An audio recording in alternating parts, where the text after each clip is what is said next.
আমি প্রাণ ফিরে পাওয়া মরা লাশ, আমি সবুজ মাঠের দুর্বাঘাস। আমি মানি না কোনো হার, বহুবার ভাঙা এই আমি ভাঙি না আর।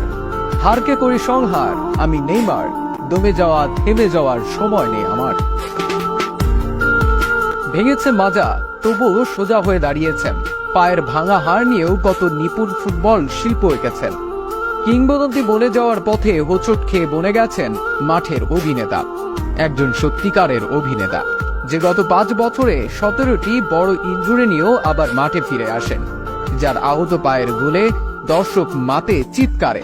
তাকে তো একজন নিপুণ অভিনেতা বলাই চলে, না হলে কি আর ব্যথা লুকিয়ে দু পায়ে এমন কাব্য লেখে? 2003 সালে মাত্র 9 বছর বয়সে পেলের স্মৃতি বিজড়িত ক্লাব সান্তোসের নাম লেখান।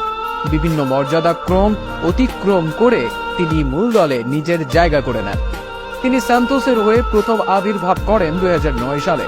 2009 সালে তিনি কম্পেনাতো পুলিস্তার শ্রেষ্ঠ যুবা খেলোয়াড় নির্বাচিত হন।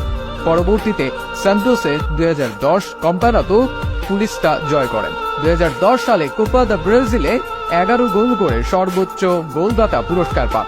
নেইমার ব্রাজিল অনূর্ধ্ব 17, অনূর্ধ্ব 20 এবং ব্রাজিল মূল দলের প্রতিনিধিত্ব করেছেন। মাত্র 19 বছর বয়সে 2011 এবং 2012 সালে দক্ষিণ আমেরিকার বর্ষসেরা ফুটবলার নির্বাচিত হন নেইমার।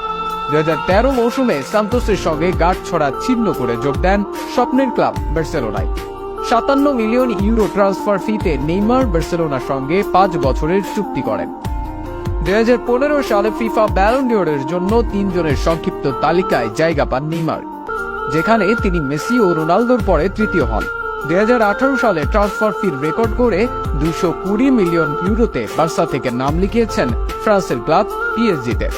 নেইমার সর্বাধিক পরিচিত তার তরুণ গতি, বল কাটানো, সম্পূর্ণতা এবং উভয় পায়ের ক্ষমতার জন্য।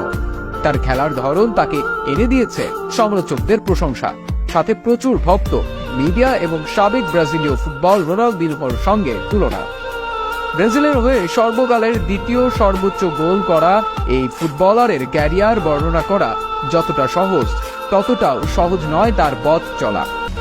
ফিটনেস সমস্যা কিংবা বিপক্ষ দলের অনৈতিক আঘাতে বারবার তাকে ছাড়তে হয়েছে দল, মাঠের চেয়ে মাঠের বাইরেই কাটাতে হয়েছে অধিক সময়।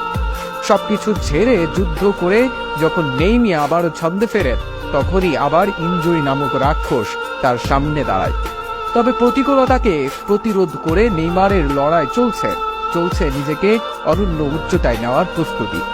যদিও প্রস্তুতির সময় নেই এখন, শারীরিক প্রতিবন্ধকতা